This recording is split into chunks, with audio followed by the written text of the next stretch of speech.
Bugünkü mövzumuz Hakkun Nas'dır. Yani insanların hakkı. Ki bilirsiniz, bir Allah'ın hakkı var, bir de insanların hakkı var. İnsanların hakkı, eğer hemen şəxsin özü bağışlamasa, Allah deyir, mən bağışlamayacağım. 3 cür zulüm var. Biri budur ki, o zulüm bağışlanmaz. O budur, Allah deyir, kim şirklə gəlsə, qiyamət günü səhnəyə mən onu bağışlamayacağım. Şirklə gəlsə.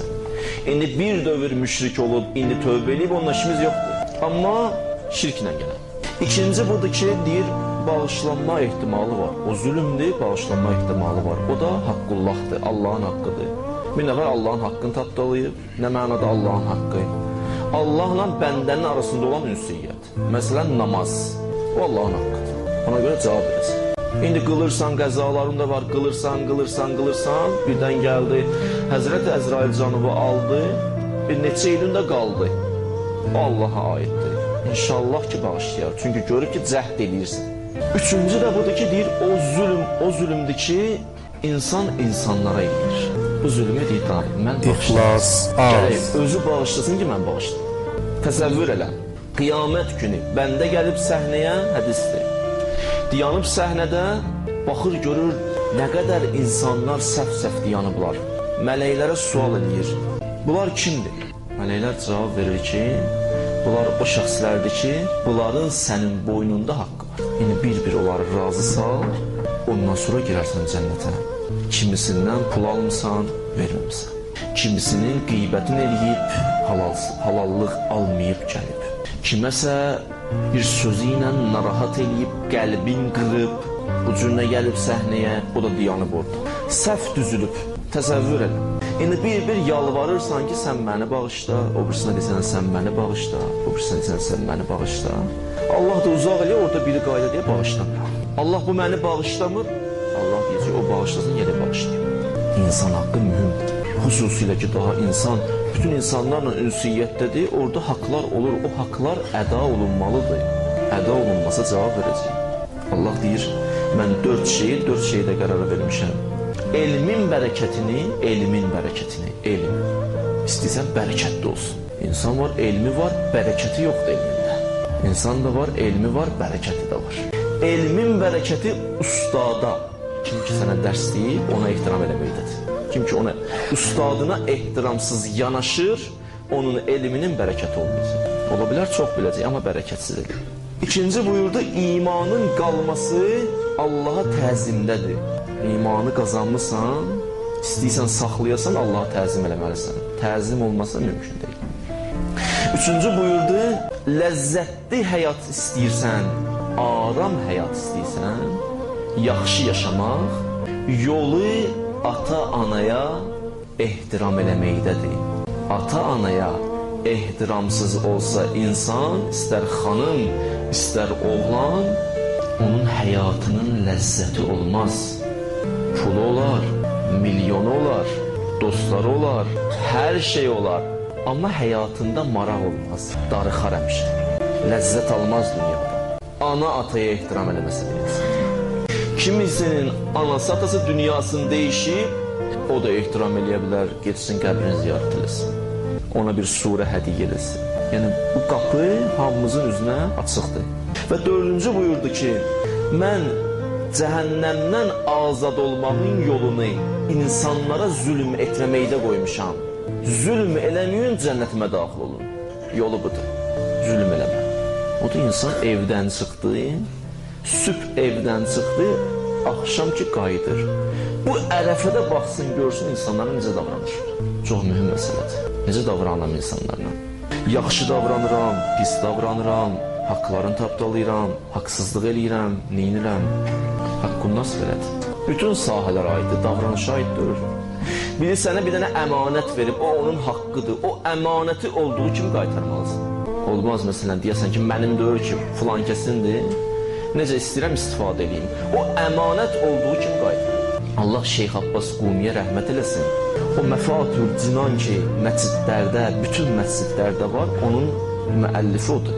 Şeyx Abbas Quminin yazdığı o Məfatül Cinan dualar toplası.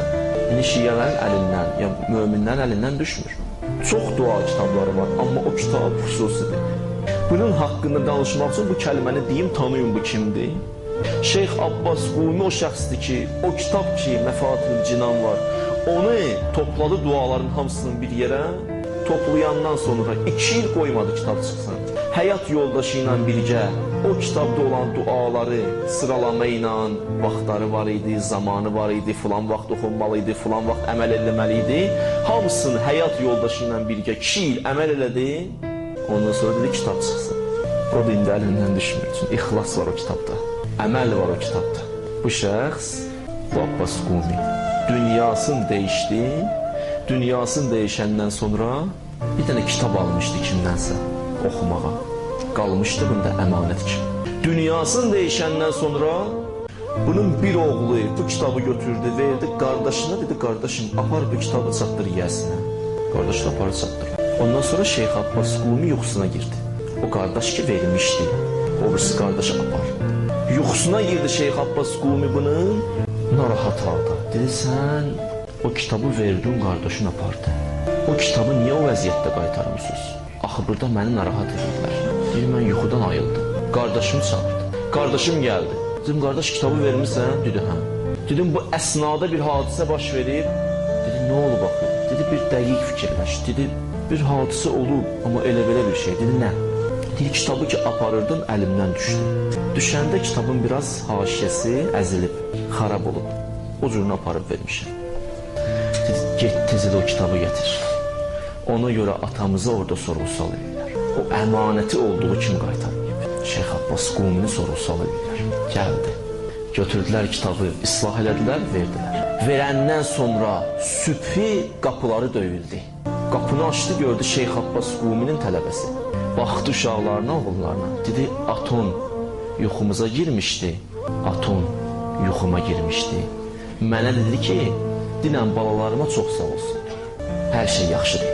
Əmanəti olduğu kimi qaytarmama, bax, axırı budur. Nəsə veriblər mənə, olduğu kimi qaytarmalıyım. Bu bizim vəzifədir. Buna görə sorğu-sual edəcəklər. Bir nəfər birini işə götürür, o işləyir.